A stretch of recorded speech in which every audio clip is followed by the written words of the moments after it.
દોસ્તો, મારી ગુજ્જુની મોજ ચેનલમાં આપનું સ્વાગત છે। આજના વિડીયોમાં આપણે વાત કરવા જઈએ છીએ કે લાઇટ જવાના કારણે ઘરમાં બધા એકબીજા ઉપર કેમ ઝઘડો કરી રહ્યા છે, ગરમીના કારણે બધા એકબીજા ઉપર ગુસ્સો કેમ કર્યો, કોના ઉપર કોને ગુસ્સો કર્યો, અને આજે તો સંજયભાઈએ કયો નાસ્તો બનાવ્યો, એકદમ નવી જ આઈટમ, અને આ અડધી રાતે ચૂલા ઉપર બધા શું કરી રહ્યા છે, જુઓ તો ખરા કેટલા બધા લોકો ભેગા થયા છે ત્યાં। તો આ શું થયું દોસ્તો, તે બધું જ જાણવા મળશે તમને મારા આ વિડીયોમાં। મારી ચેનલ ઉપર નવા હોય તો ચેનલને ફટાફટ લાઇક શેર અને સબસ્ક્રાઇબ કરી દો।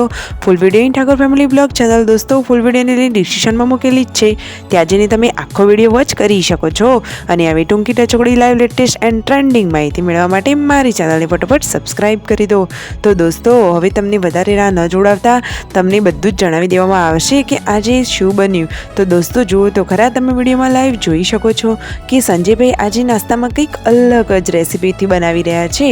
આજે નાસ્તામાં શું બની રહ્યું છે, તો દોસ્તો એમને તો ડુંગળી કટિંગ કરી, ટામેટું અને સરસ મજાનું મિક્સ ચવાણું અને બધું મિક્સ કરી લીધું છે।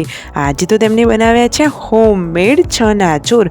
વાવ, સાંભળીને જ મોઢામાં પાણી આવી ગયું। ને ડુંગળી અને ટામેટું પણ મસ્ત કટિંગ કરેલું છે અને મસ્ત રસાળીદાર એકદમ લીંબુ નીચોઈ દેવાનું, એટલે તો બાકી ખાવાની મજા જ પડી જાય, સાચી વાત ને।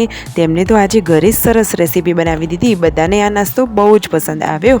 અને જુઓ, તેમના મમ્મી પપ્પાને તો હતો ઉપવાસ, તો તેમને આ નાસ્તો નહોતો કર્યો અને ઘઉં થોડા સાફ કરવાના બાકી હતા, તો એ બધા લોકો સાફ કરી રહ્યા હતા। એક દાદીમાં આવ્યા હતા ઘઉં લેવા માટે। તો જુઓ, આ ફેમિલીના લોકો દાન પણ ખૂબ સરસ કરે છે, લોકોની સેવા કરવામાં તે હંમેશા તત્પર હોય છે। તો એ દાદીમાને ઘઉંની થોડી જરૂર હતી, તો તેમના મમ્મી તો એમને ટોક્કર ભરીને ઘઉં આપ્યા। ખરેખર ખૂબ સારું કામ કર્યું। અને દોસ્તો, અચાનક જ વરસાદનો માહોલ આવી ગયો, અચાનક વરસાદ શરૂ થઈ ગયો, તો ઘઉંના કોતળાને બધું ફટોફટ અંદરની સાઈડ લાવી દીધું, કારણ કે પછી વરસાદનું પલળી જાય। ઘરે આવ્યા હતા સબસ્ક્રાઈબરો, આ સબસ્ક્રાઈબરો મુંબઈથી આવ્યા હતા, એમને તો વ્યૂના આજે બહુ વખાણ કર્યા। અને રાતનો ટાઈમ થવા આવ્યો હતો, લાઇટ જતી રહી હતી, અને પૂનમ ભાભી જુઓ જમવાનું બનાવી રહ્યા છે, મિતાંશ તો સરસ મજાનો એકલો પણ રમી રહ્યો છે। તો ફાઇનલી હવે બધા લોકો જમવા બેસી ગયા છે, લાઇટ નથી, બધા સાથે બેઠા છે, પરંતુ જુઓ ગરમીના લીધે બધા એકબીજા સાથે મોટા અવાજથી વાત કરી રહ્યા છે। અરે, ગરમી લાગી એટલે કંટાળો તો આવે જ ને, સાચી વાત ને। અને વળી આ અડધી રાતે આટલું મોડા પૂનમ ભાભી, સંજયભાઈને બધા લોકો ચૂલા પાસે શું કરી રહ્યા છે, તો દોસ્તો આજે તો તેમને સરસ મજાનો ચૂલો મળી ગયો હતો કે જેમાં ભરપૂર લાલ અંગારા હતા।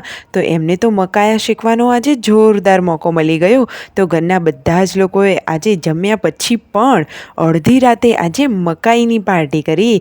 અરે વાહ, પૂનમ ભાભીએ તો ખૂબ સરસ કામ કર્યું કે બધાને સરસ મજાના મકાયા શેકીને આપ્યા। અને ઘરના બીજા બધા લોકો શું કરી રહ્યા છે, જો મમ્મી પથારીમાં છે, મિતાંશને રમાડી રહ્યા છે, અને પાર્વતી ભાભી તો બહાર સૂતા આરામ કરી રહ્યા છે। ઘરમાં તો લાઇટ જ નથી એટલે લાગે છે અંધારું ગોટ। અને જુઓ, આ જેન્ટ્સોને બધા તો મકાયા લઈને બેસી ગયા છે। પૂનમ ભાભી સરસ મજાના મકાયા શેકીને તેમને આપી દીધા છે। અને દોસ્તો, ખાસ વાત તો એ કે સંજયભાઈ આટલું મોડા શું શોધી રહ્યા છે। અરે, મકાઈ તો શેકાઈ ગયું, પરંતુ લીંબુ ઉપર લગાયા વગર ખાવાની મજા થોડી આવે। તો એ તો અડધી રાતે પણ જુઓ બંને ફ્રીજમાં લીંબુ શોધી રહ્યા છે। Like share and subscribe my channel.